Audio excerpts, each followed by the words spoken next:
అందరికీ శనార్థులులా మంచుకున్నారా అవులా ఇగో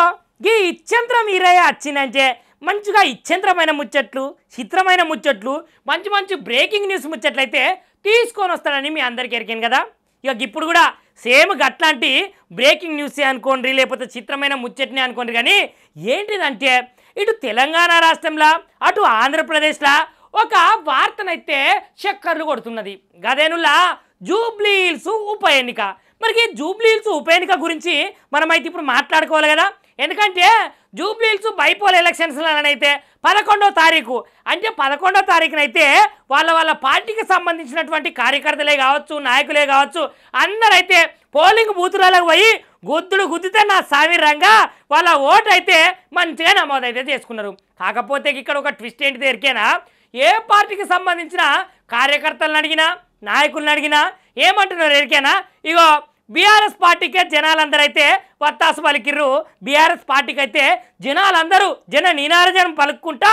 ఓట్లయితే గుద్దిరులా ఇగో మేమే గెలిచేది మాగంటి సునీతమ్మే ఇక్కడ పార్టీ పగ్గాలను చేపట్టేది అనేమో బీఆర్ఎస్లో చెప్తారు ఇక బీజేపీ వాళ్ళు అయితే మేమైతే తప్పకుండా గెలుస్తాము ఎందుకంటే హిందువుల ఓట్లు 3 లక్షలు ఉన్నాయి కేవలము ముస్లింల ఓట్లు 1 లక్షనే ఉన్నాయి మరి 1 లక్ష ఎక్కువనా 3 లక్షలు ఎక్కువనా కాబట్టి లంకాల దీపక్ రెడ్డి అయితే భారీ మెజారిటీతో అయితే 14వ తారీఖు గెలవబోతున్నాడు అని బీజేపీ వాళ్ళు అంటున్నారు ఇక కాంగ్రెస్ వాళ్ళు అయితే ఇగో బీసీ బిడ్డ మా నవీన్ యాదవ్కే మేమైతే పట్టం కట్టే ఉపాయం చేసినాము ఓట్లయితే దన్న గుద్దిచ్చి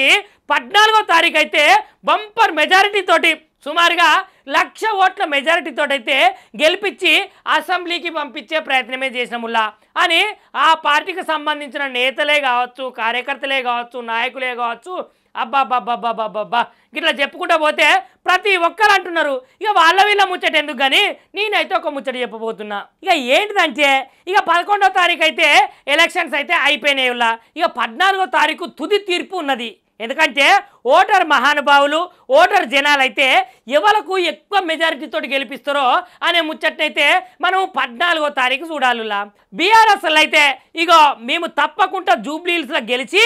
జూబ్లీ హిల్స్లో అయితే గులాబీ పతాకం ఎగిరేసి ఏదైతే కాంగ్రెస్ ఉన్నదో ఎంఐఎం ఉన్నదో వాళ్ళ అస్తిత్వం లేకుండా చేసే ప్రయత్నమే చేసినాం అని అయితే బీఆర్ఎస్ వాళ్ళు చెప్పిర్రు ఇక కాకపోతే ఇండ్లది గిన్ల కాంగ్రెస్ వాళ్ళు అయితే జూబ్లీ హిల్స్ గడ్డ కాంగ్రెస్ అడ్డ అనే నినాదంతో అయితే తప్పకుండా మేము గెలిచే చూపిస్తాము నవీన్ యాదవ్ అయితే అసెంబ్లీకి పోతాడని చెప్తున్నారు ఇంకొక ముచ్చట ఏమని చెప్తున్నారంటే ఇక్కడ జూబ్లీ హిల్స్లో గెలుస్తేనే స్థానికంగా ఉన్నటువంటి ఎలక్షన్స్ ఏవైతే ఉన్నాయో సర్పంచే కానీ ఎంపీటీసీ కానీ జెడ్పీటీసీ కానీ అవి తొందరగా పెట్టే అవకాశాలు అయితే ఉన్నాయట ఇక బీజేపీ వాళ్ళ గురించి మాట్లాడుకుంటున్నా ఇక వాళ్ళైతే అటు లేరట ఇటు లేరట అని నేనంటలేనుల్లో మళ్ళీ నా మీద గరమయ్యారు ఆ కాంగ్రెస్ పార్టీ ఆ బీఆర్ఎస్ పార్టీ ఆ జనాలు అయితే అంటున్నారు ఇక మరి ఎవరు ఎట్లా ఏం కథ ఏం కార్ఖానా ఏ పార్టీ పగ్గాలను చేపట్టి అక్కడ ఉన్నటువంటి జూబ్లీ హిల్స్ గద్దెనెక్కుతుందో 14వ తారీఖు అయితే మనం వేచి చూడాల్సిందేనులా ఇక మీకెట్లా బాగా ఆనందంగా ఉన్నదో బాగా కుతూహలంగా ఉన్నదో తెలుసుకోవాలని నాకు కూడా గట్టిగా ఉన్నది కానీ ఇక 14వ తారీఖు అయితే కలుద్దాములా మరి